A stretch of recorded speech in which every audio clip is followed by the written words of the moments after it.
करते कै करण नाही सुमार।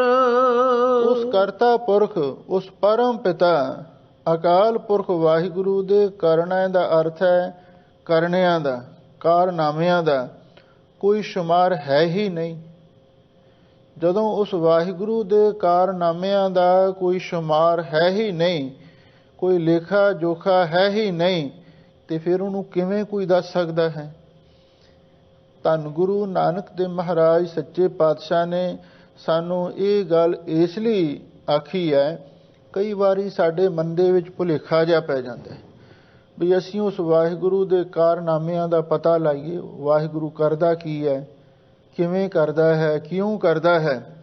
ਵੀ ਇਹੋ ਜਿਹੇ ਪਾਸੇ ਲੱਗਣ ਦੀ, ਕੁਝ ਸੋਚਣ ਦੀ ਸਾਨੂੰ ਲੋੜ ਹੀ ਨਹੀਂ। ਸਤਿਗੁਰੂ ਕਹਿੰਦੇ ਨੇ ਸਾਡਾ ਕੰਮ ਤੇ ਹੈ ਉਸ ਪ੍ਰਭੂ ਦਾ ਸਿਮਰਨ ਕਰਨਾ। ਊਠਤ ਬੈਠਤ ਸੋਵਤ ਨਾਮ, ਕਹੋ ਨਾਨਕ ਜਨ ਕੈ ਸਦ ਕਾਮ। ਬਾਕੀ ਜੋ ਕੁਝ ਵਾਹਿਗੁਰੂ ਦੇ ਕੰਮ ਨੇ ਉਹ ਕਰੀ ਜਾ ਰਿਹਾ ਹੈ।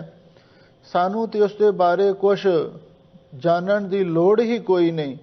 ਜੋ ਕੁਝ ਉਹਨੇ ਕਰਨਾ ਕਰੀ ਜਾ ਰਿਹਾ ਹੈ। ਇਹ ਗੱਲ ਕੁਝ ਇਸ ਤਰ੍ਹਾਂ ਦੀ ਹੈ ਜਿਵੇਂ ਕੋਈ ਛੋਟੇ ਬੱਚੇ ਆਪਣੇ ਮਾਤਾ ਪਿਤਾ ਦੇ ਸਾਏ ਹੇਠ ਪਲਦੇ ਨੇ। ਉਹਨਾਂ ਨੂੰ ਭੋਰਾ ਵੀ ਫਿਕਰ ਨਹੀਂ ਹੁੰਦਾ। ਮਾਤਾ ਪਿਤਾ ਹਰ ਗੱਲ ਦਾ ਫਿਕਰ ਕਰਦੇ ਨੇ। ਇਸੇ ਤਰ੍ਹਾਂ ਵੀ ਸਾਨੂੰ ਤੇ ਚਾਹੀਦਾ ਸੀ, ਵਾਹਿਗੁਰੂ ਦੇ ਬਾਲਕ ਹਾਂ, ਸਾਨੂੰ ਤੇ ਹਰ ਵੇਲੇ ਵਾਹਿਗੁਰੂ ਦਾ ਸਿਮਰਨ ਤੇ ਸ਼ੁਕਰਾਨਾ ਕਰਦੇ ਰਹਿਣਾ ਚਾਹੀਦਾ। ਬਾਕੀ ਉਹ ਵਾਹਿਗੁਰੂ ਕੀ ਕਰਦਾ ਹੈ ਉਹਦੇ ਬਾਰੇ ਸਾਨੂੰ ਜਾਣਨ ਦੀ ਕੋਈ ਲੋੜ ਨਹੀਂ।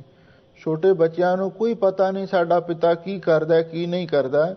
ਬਸ ਉਹਨਾਂ ਦਾ ਸਿਰਫ ਇੰਨਾ ਹੀ ਸੰਬੰਧ ਹੁੰਦਾ ਹੈ, ਖਾਣ ਪੀਣ ਦੇ ਲਈ, ਪਾਲਣ ਪੋਸ਼ਣ ਦੇ ਲਈ ਉਹਨਾਂ ਦਾ ਇੰਤਜ਼ਾਮ ਹੁੰਦਾ ਰਹੇ, ਉਹਨਾਂ ਦੀ ਲਿਖਾਈ ਪੜ੍ਹਾਈ ਦਾ ਇੰਤਜ਼ਾਮ ਹੁੰਦਾ ਰਹੇ।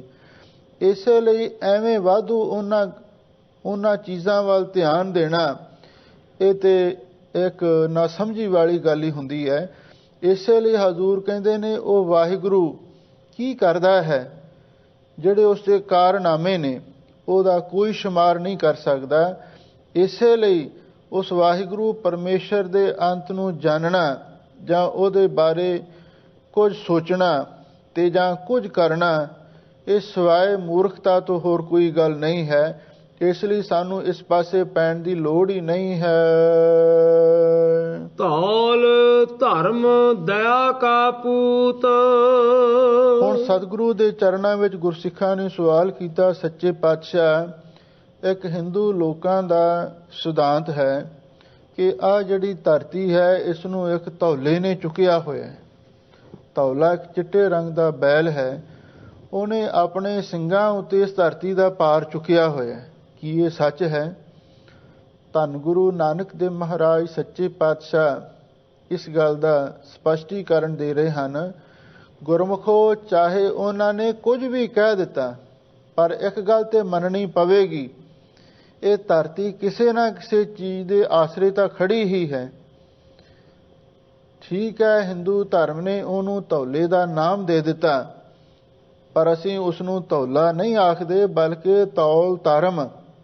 ਉਹ ਇੱਕ ਧਰਮ ਹੈ, ਇੱਕ ਸ਼ਕਤੀ ਹੈ।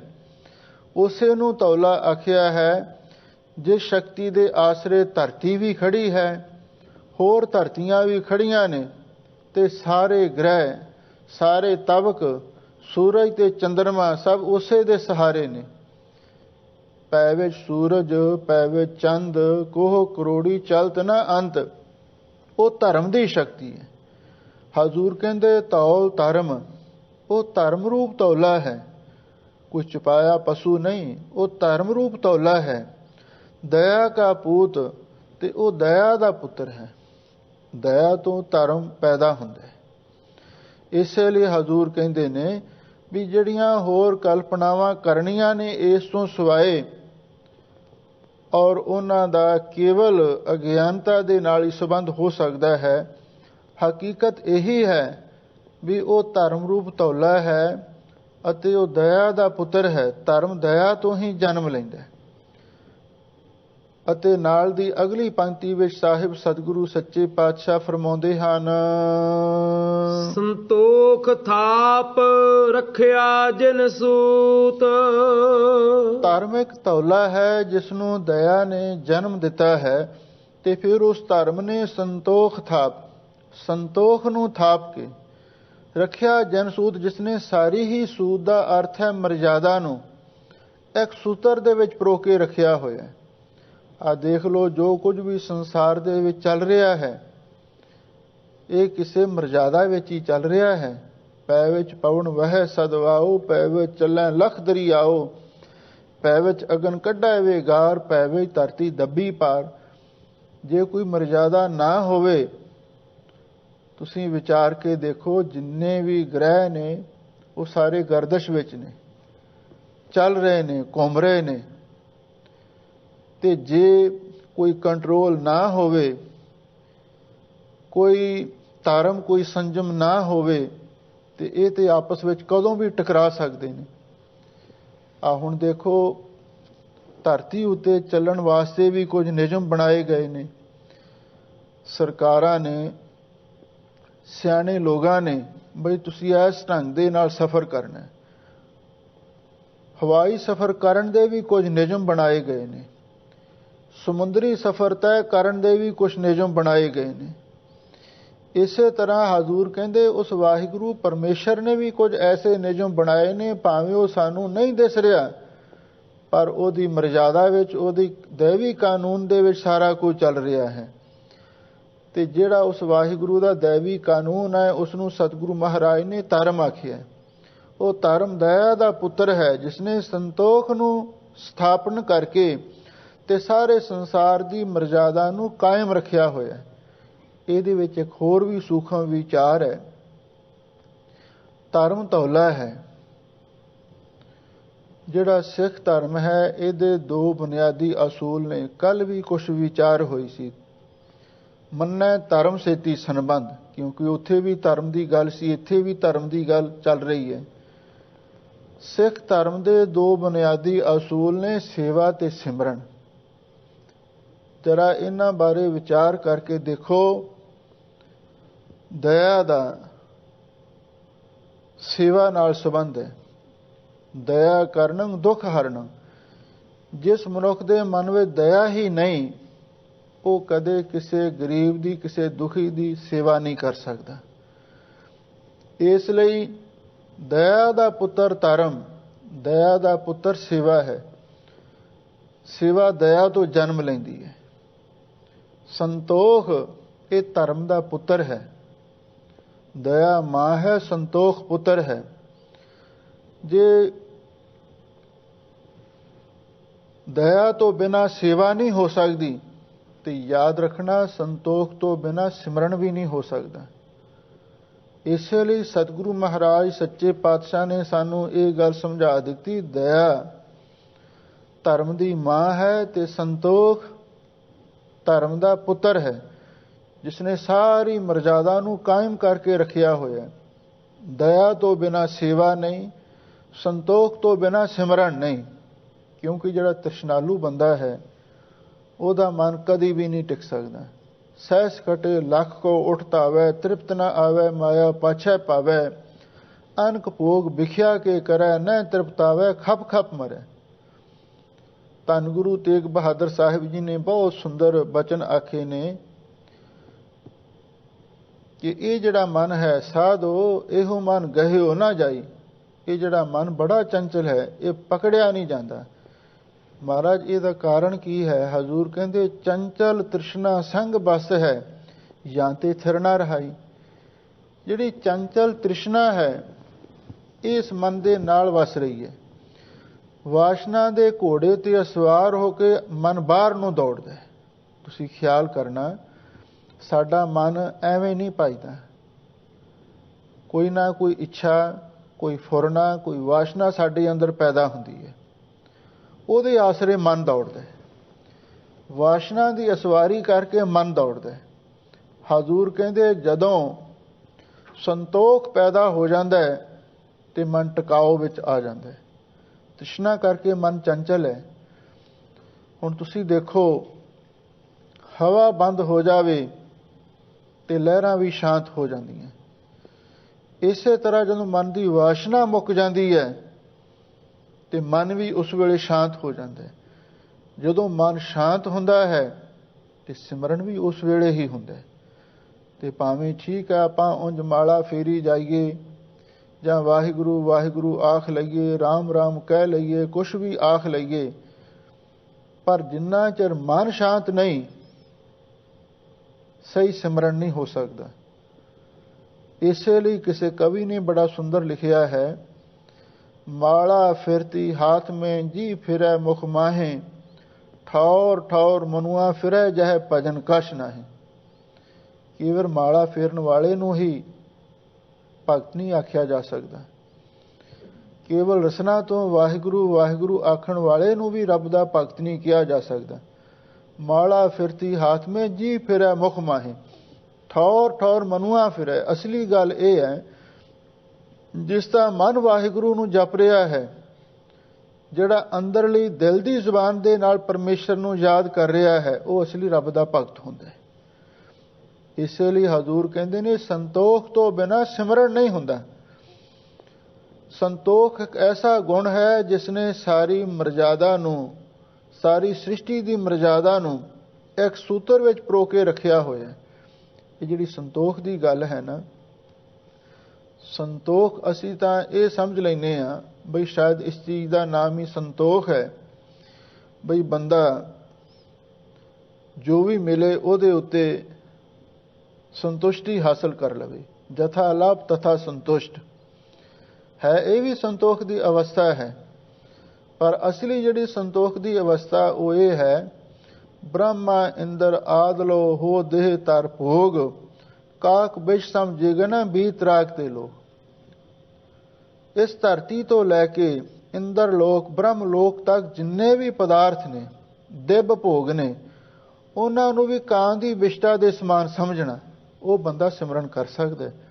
ਕਿ ਇਸ ਦੁਨੀਆ ਦੇ ਪਦਾਰਥਾਂ ਨਾਲੋਂ ਮੋਹ ਤੋੜ ਲੈਂਦੇ ਨੇ ਤੇ ਫਿਰ ਅੱਗੇ ਸਵਰਗ ਦੀ ਇੱਛਾ ਰੱਖਦੇ ਨੇ, ਬੈਕੁੰਠ ਦੇ ਪਦਾਰਥਾਂ ਦੀ ਇੱਛਾ ਰੱਖਦੇ ਨੇ, ਪਰ ਨਹੀਂ, ਉਹ ਵੀ ਸੰਤੋਖੀ ਨਹੀਂ। ਜਿਹਦੇ ਮਨ ਦੇ ਵਿੱਚ ਕੋਈ ਵੀ ਇੱਛਾ ਹੈ ਨਾ, ਕਿਸੇ ਕਿਸਮ ਦੀ ਵੀ ਹੈ, ਉਹ ਸੰਤੋਖੀ ਨਹੀਂ ਹੋ ਸਕਦਾ। ਸੰਤੋਖੀ ਉਹ ਹੈ ਜਿਸ ਦਾ ਮਨ ਸੰਤੁਸ਼ਟ ਹੋ ਗਿਆ, ਜਿਸ ਦੀਆਂ ਸਾਰੀਆਂ ਵਾਸ਼ਨਾਵਾਂ ਮੁੱਕ ਗਈਆਂ। ਬਿਨਾਂ ਸੰਤੋਖ ਨਹੀਂ ਕਉ ਰਾਜੈ, ਸੁਪਨ ਮਨੋਰਥ ਬਿਰਥੇ ਸਭ ਕਾਜੈ। ਹਜ਼ੂਰ ਕਹਿੰਦੇ ਨੇ, ਸਤਿਗੁਰੂ ਮਹਾਰਾਜ ਦੇ ਬਚਨ ਬਹੁਤ ਗਹਿਰ ਗੰਭੀਰ ਨੇ।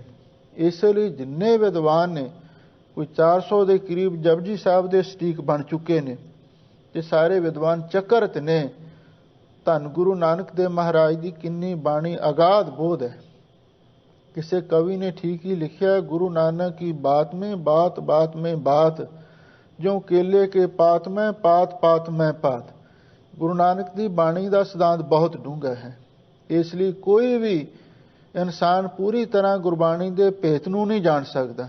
ਜਿੰਨੀ ਸਤਿਗੁਰੂ ਮਤਬੁੱਧ ਬਖਸ਼ਿਸ਼ ਕਰਦੇ ਨੇ, ਓਨੀ ਉਹ ਗੱਲ ਕਰਦਾ।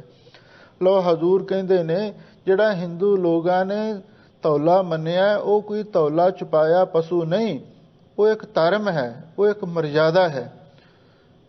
ਉਹ ਧਰਮ ਦਇਆ ਦਾ ਪੁੱਤਰ ਹੈ। ਦਇਆ ਤੋਂ ਅੱਗੇ ਧਰਮ ਪੈਦਾ ਹੁੰਦਾ ਹੈ।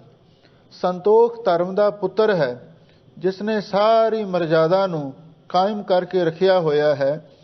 ਔਰ ਉਹ ਜਿਹੜਾ ਸੰਤੋਖ ਹੈ, ਭਗਤਾਂ ਦੇ ਮਨ ਦੇ ਵਿੱਚ ਵੀ ਹੈ।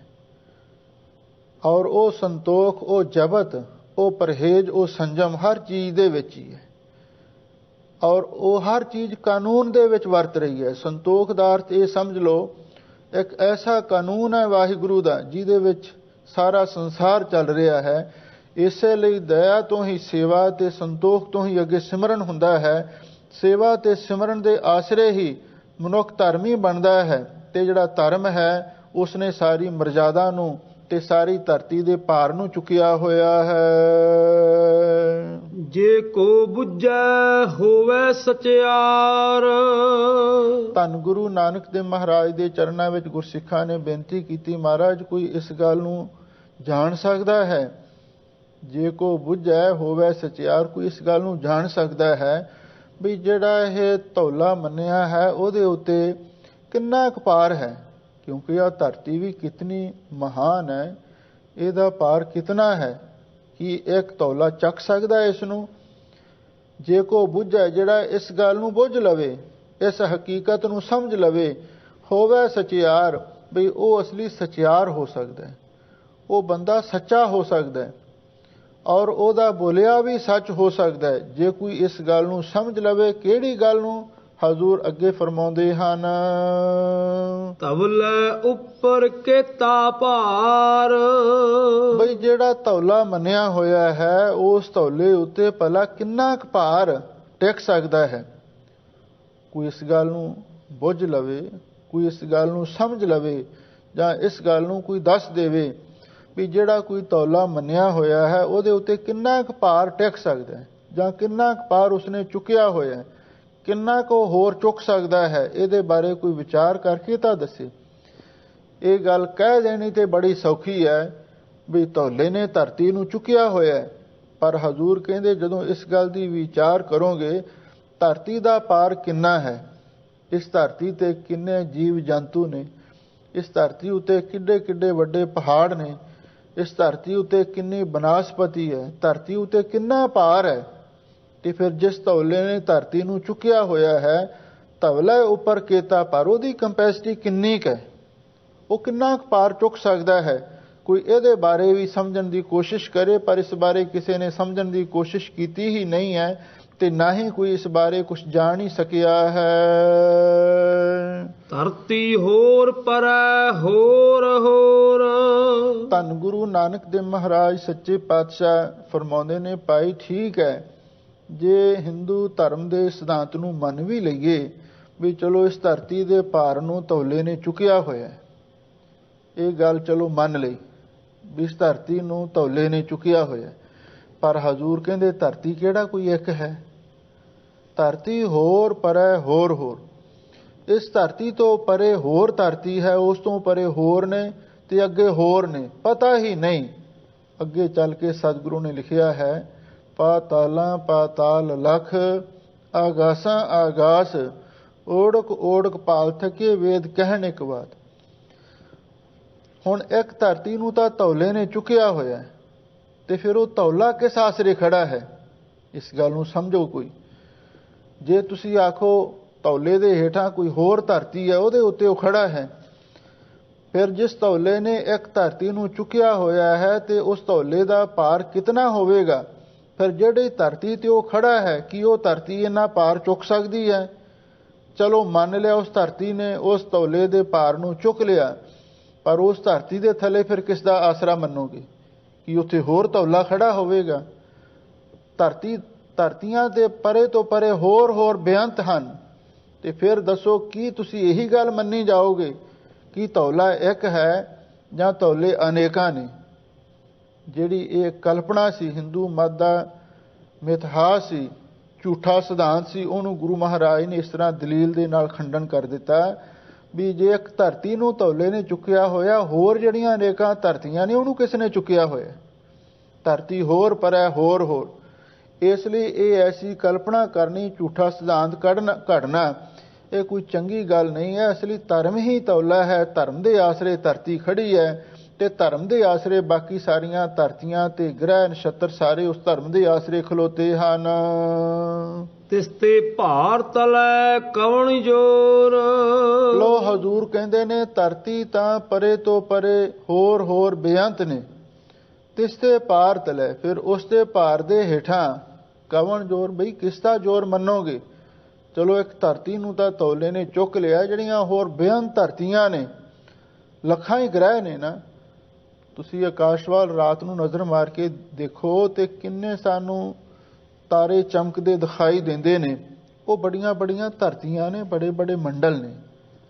ਤੁਸੀਂ ਸਾਇੰਸਦਾਨਾਂ ਨੂੰ ਦੇਖੋ ਜਿਹੜੇ ਹੁਣ ਆਕਾਸ਼ ਦੀ ਪੁਲਾੜ ਦੀ ਖੋਜ ਕਰਦੇ ਨੇ, ਉਹ ਤੇ ਇਸ ਗੱਲ ਨੂੰ ਸਮਝ ਕੇ ਹੈਰਾਨ ਨੇ ਕਿ ਵਾਹਿਗੁਰੂ ਦੀ ਕੁਦਰਤ ਕਿੰਨੀ ਮਹਾਨ ਹੈ। ਕਿੰਨੇ ਗ੍ਰਹਿ ਨੇ ਜਿਨ੍ਹਾਂ ਦੀ ਕੋਈ ਗਿਣਤੀ ਵੀ ਨਹੀਂ ਕਰ ਸਕਦਾ। ਕਿ ਅਰਬਾਂ ਦੀ ਗਿਣਤੀ ਤਾਂ ਇਹਨਾਂ ਨੇ ਕਰ ਲਈ, ਪਰ ਕਹਿੰਦੇ ਹਾਲੇ ਵੀ ਪਤਾ ਨਹੀਂ ਲੱਗ ਰਿਹਾ ਹੋਰ ਕਿੰਨੇ ਗ੍ਰਹਿ ਨੇ, ਕਿੰਨੀ ਵਾਹਿਗੁਰੂ ਦੀ ਰਚਨਾ ਹੈ, ਕੋਈ ਇਸ ਦੇ ਬਾਰੇ ਜਾਣ ਨਹੀਂ ਸਕਦਾ। ਹਜ਼ੂਰ ਕਹਿੰਦੇ ਤੁਸੀਂ ਇਹ ਦੱਸੋ ਵੀ ਇੱਕ ਧਰਤੀ ਦੇ ਥੱਲੇ ਤਾਂ ਧੌਲੇ ਦਾ ਭਾਰ ਹੈ, ਉਸਨੇ ਧਰਤੀ ਨੂੰ ਚੁੱਕਿਆ ਹੋਇਆ ਹੈ। ਪਰ ਉਸ ਧੌਲੇ ਦਾ ਭਾਰ ਕਿਸ ਧਰਤੀ ਤੇ ਹੈ? ਅਖੀਰ ਤੇ ਸਾਰੀਆਂ ਧਰਤੀਆਂ ਦੇ ਹੇਠਾਂ ਜਿਹੜਾ ਕੋਈ ਧੌਲਾ ਖੜਾ ਹੋਵੇਗਾ ਤੇ ਫਿਰ ਉਹਦੇ ਉੱਤੇ ਕਿੰਨਾ ਭਾਰ ਹੋ ਜਾਵੇਗਾ? ਕੀ ਉਹ ਇੱਕ ਧੌਲਾ ਇੰਨੇ ਭਾਰ ਨੂੰ ਬਰਦਾਸ਼ਤ ਕਰ ਸਕਦਾ? ਤਿਸ ਤੇ ਭਾਰ ਤਲੇ ਕਵਣ ਜੋਰ, ਵੀ ਉਹ ਸਾਰੀਆਂ ਧਰਤੀਆਂ ਦੇ ਭਾਰ ਦੇ ਹੇਠਾਂ ਕਿਸ ਦਾ ਜ਼ੋਰ ਹੈ? ਉਹ ਕਿਸ ਆਸਰੇ ਖੜੀਆਂ ਨੇ? ਉਹ ਸਿਰਫ ਇੱਕ ਧਰਮ ਦੀ ਸ਼ਕਤੀ ਹੈ, ਨਾਮ ਦੀ ਸ਼ਕਤੀ ਹੈ, ਜਿਹਦੇ ਆਸਰੇ ਪਾਈ ਸਾਰੀਆਂ ਧਰਤੀਆਂ ਤੇ ਸਾਰੇ ਗ੍ਰਹਿ ਨਛੱਤਰ ਖੜੇ ਹਨ। ਜੀ ਅਜਾਤ ਰੰਗਾ ਕੇ ਨਾਮ।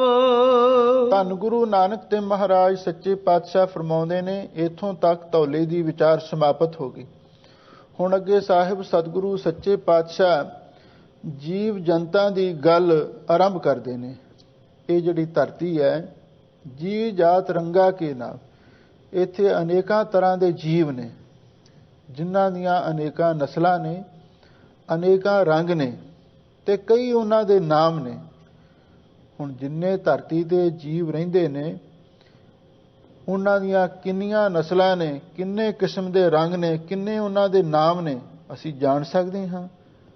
ਨਹੀਂ ਪਤਾ ਲੱਗ ਸਕਦਾ। ਹਾਂ, ਕੁਝ ਲੋਕ ਨੇ ਜਿਵੇਂ ਇਸ ਬਾਰੇ ਜਾਣਨ ਦੀ ਕੋਸ਼ਿਸ਼ ਕਰਦੇ ਨੇ, ਕਈ ਨਵੇਂ ਜੀਵ ਜਨਤਾ ਦੀ ਖੋਜ ਕਰਦੇ ਨੇ। ਡਿਸਕਵਰੀ ਚੈਨਲ ਤੇ ਕਈ ਕੁਝ ਐਸਾ ਦੇਖਣ ਨੂੰ ਮਿਲਦਾ ਹੈ, ਪਰ ਅਖੀਰ ਤੇ ਜਾ ਕੇ ਤਾਂ ਇਹੀ ਮੰਨਣਾ ਪੈਂਦਾ ਹੈ ਬਈ ਵਾਹਿਗੁਰੂ ਦੀ ਕੁਦਰਤ ਬੇਅੰਤ ਹੈ।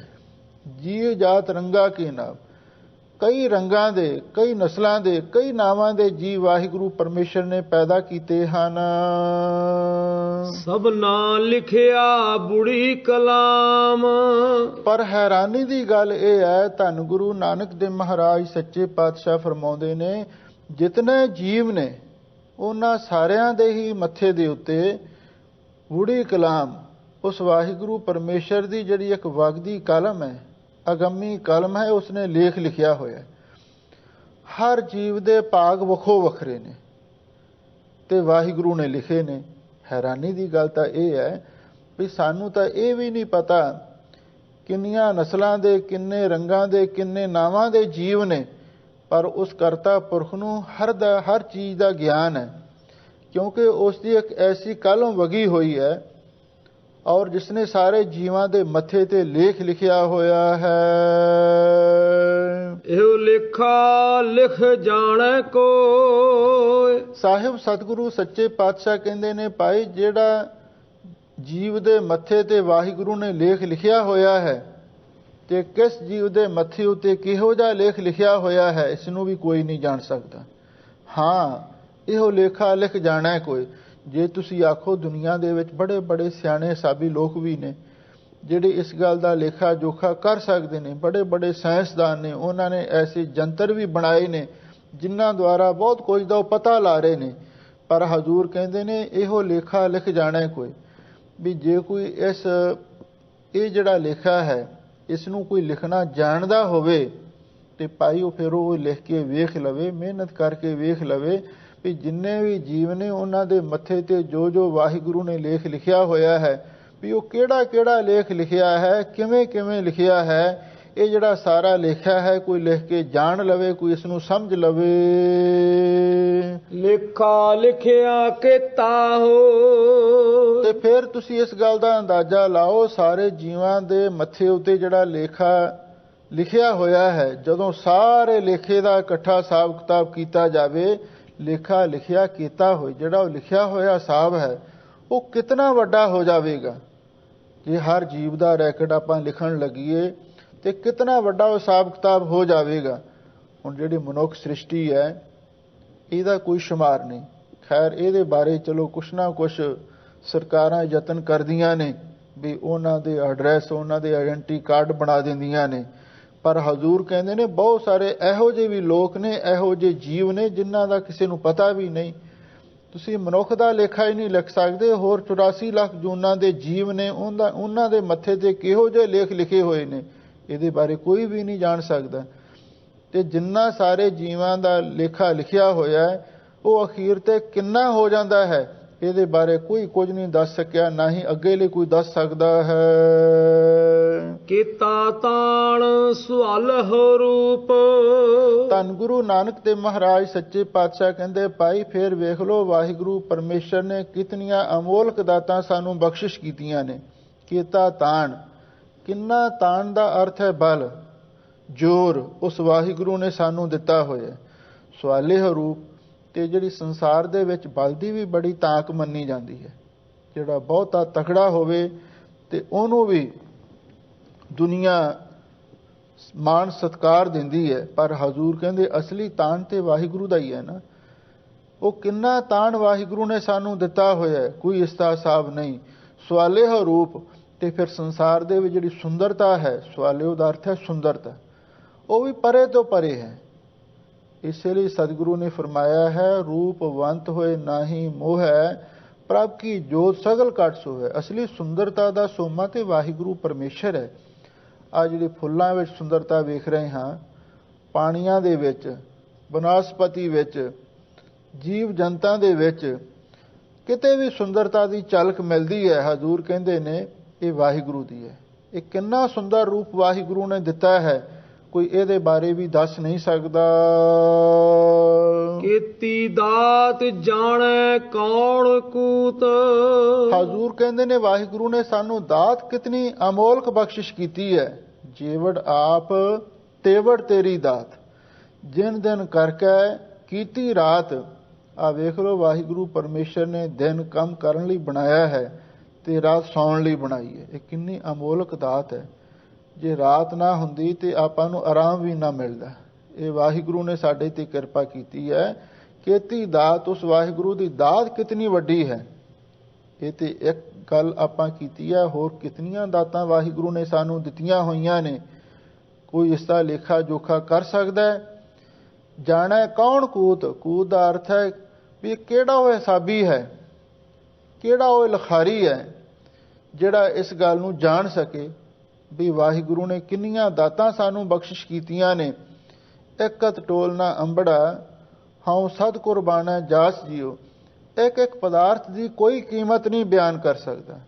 ਤੇ ਦਾਤਾਂ ਕਿਤਨੀਆਂ ਅਮੋਲਕ ਨੇ, ਕਿਹੜਾ ਦੁਨੀਆ ਵਿੱਚ ਇਹੋ ਜਿਹਾ ਹਿਸਾਬੀ ਹੈ ਜਿਹੜਾ ਉਹਨਾਂ ਨੂੰ ਜਾਣ ਸਕੇਗਾ।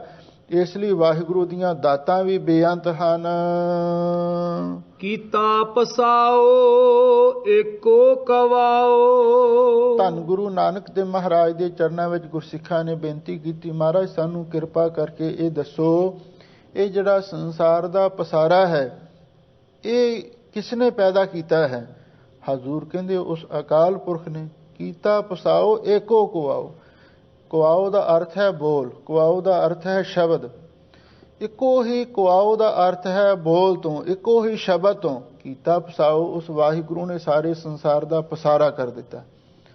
ਇੱਕ ਬਚਨ, ਇੱਕ ਵਾਕ ਮੂੰਹੋਂ ਬੋਲਿਆ ਜਿੱਥੋਂ ਸਾਰਾ ਸੰਸਾਰ ਪੈਦਾ ਹੋ ਗਿਆ। ਉਹ ਕਿਹੜਾ ਵਾਕ ਸੀ, ਕਿਹੜਾ ਬਚਨ ਸੀ। ਹਜ਼ੂਰ ਨੇ ਬਾਣੀ ਦੇ ਵਿੱਚ ਉਸ ਦਾ ਸਪਸ਼ਟੀਕਰਨ ਦਿੱਤਾ ਹੈ। ਓੰਕਾਰ ਬ੍ਰਹਮਾ ਉਤਪਤ, ਓੰਕਾਰ ਕੀਆ ਜਨ ਚਿਤ, ਓੰਕਾਰ ਸੈਲ ਜੁਗ ਭਏ, ਓੰਕਾਰ ਵੇਦ ਨਰਮੈ। ਓੰਕਾਰ ਉਤਪਾਤੀ ਕੀਆ ਦਿਨ ਸਭ ਰਾਤੀ, ਵਾਣ ਤ੍ਰਿਨ ਤ੍ਰੇ ਪਵਨ ਬਾਣੀ, ਚਾਰ ਵੇਦ ਚਾਰੇ ਖਾਣੀ। ਖੰਡ ਦੀਪ ਸਭ ਲੋਆ, ਏਕ ਕਵਾਵੈ ਤੇ ਸਭ ਹੋਆ।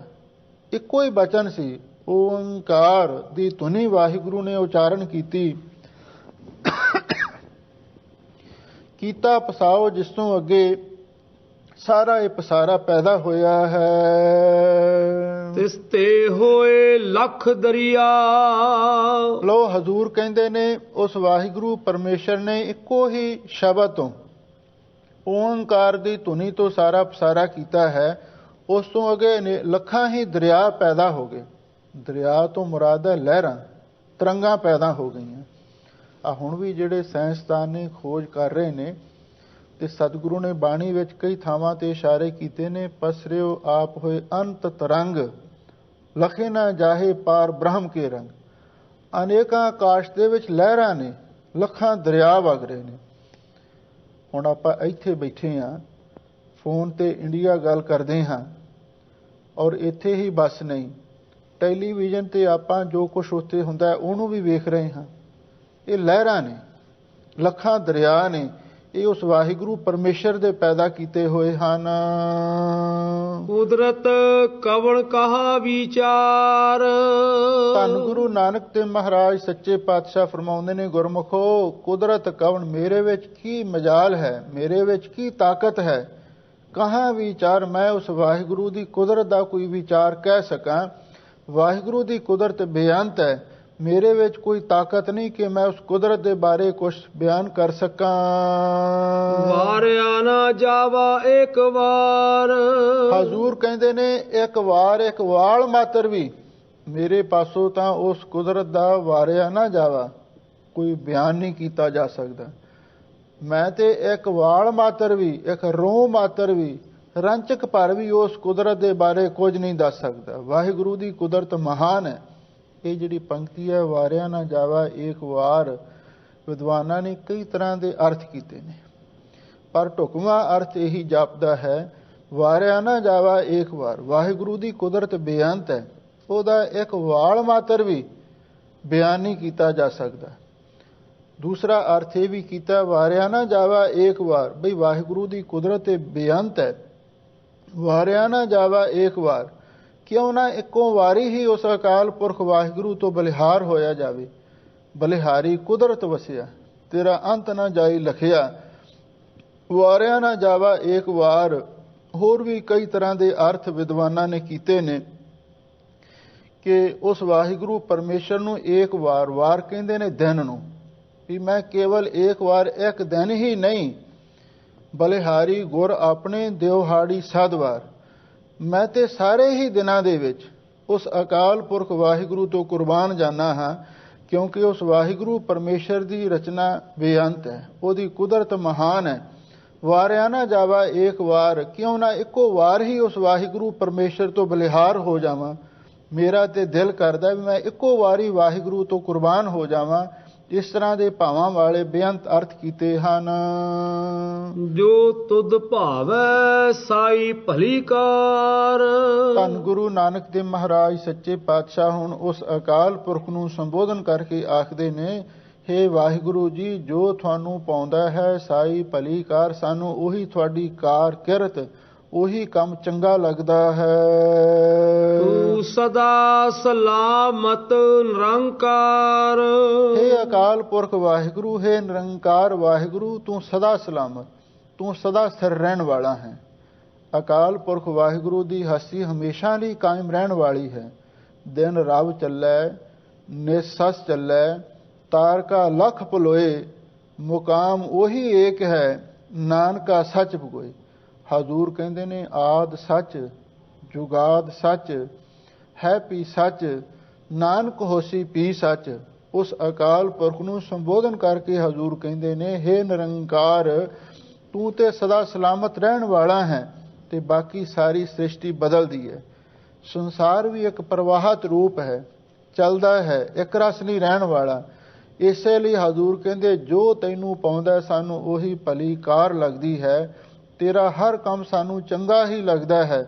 ਅਸੀਂ ਤੇਰੀ ਰਜ਼ਾ ਵਿੱਚ ਰਹਿਣਾ ਹੀ ਆਪਣਾ ਫਰਜ਼ ਸਮਝਦੇ ਹਾਂ। ਆਪੇ ਹਰ ਇੱਕ ਰੰਗ ਹੈ, ਆਪੇ ਬਹੁ ਰੰਗੀ, ਜੋ ਤਿਸ ਭਾਵੈ ਨਾਨਕਾ ਸਾਈ ਗੱਲ ਚੰਗੀ। ਸਤਿਗੁਰੂ ਨੇ ਭਾਣੇ ਵਿੱਚ ਰਹਿਣ ਦਾ ਸਾਨੂੰ ਪਾਵਨ ਪਵਿੱਤਰ ਉਪਦੇਸ਼ ਬਖਸ਼ਿਆ ਹੈ। ਇਹ ਐਸੀ ਸੁੰਦਰ ਵਿਚਾਰ ਆਪ ਸੰਗਤਾਂ ਨੇ ਸਰਵਣ ਕੀਤੀ, ਆਪਾਂ ਇਸ ਨੂੰ ਸੁਣਿਆ ਹੈ, ਮਨ ਵਿੱਚ ਵਸਾਈਏ, ਇਹਦੇ ਨਾਲ ਸਾਡੇ ਜੀਵਨ ਦੀ ਸਫਲਤਾ ਹੋਵੇਗੀ। ਸਭ ਸੰਗਤਾਂ ਦਾ ਹਾਰਦਿਕ ਧੰਨਵਾਦ। ਹੋਈਆਂ ਭੁੱਲਾਂ ਚੁੱਕਾਂ ਲਈ ਖਿਮਾ ਕਰਨਾ। ਜੋ ਤੁਧ ਭਾਵੈ ਸਾਈ ਭਲੀ ਕਾਰ। ਤੂੰ ਸਦਾ ਸਲਾਮਤ ਨਿਰੰਕਾਰ। ਵਾਹਿਗੁਰੂ ਜੀ ਕਾ ਖਾਲਸਾ, ਵਾਹਿਗੁਰੂ ਜੀ ਕੀ ਫਤਿਹ।